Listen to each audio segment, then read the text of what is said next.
আসসালামু আলাইকুম। আজকে আমি আপনাদের সামনে সজনে ডাঁটা মলা মাছ চচ্চড়ি রেসিপি নিয়ে আসলাম। প্রথমে আলু দিয়ে দিলাম,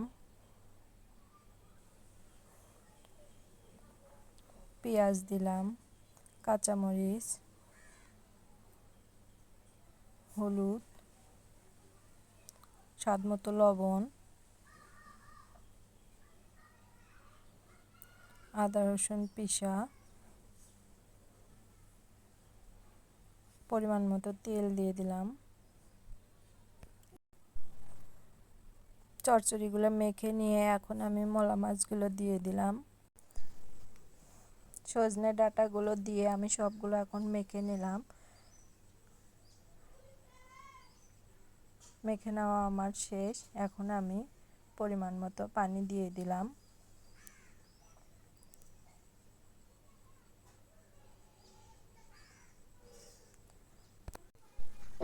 সজনে ডাঁটা মলা মাছের চচ্চড়ি প্রায় মাঝপথে এসে গেছে। এখন আমি এখানেই শেষ করলাম। আল্লাহ হাফেজ।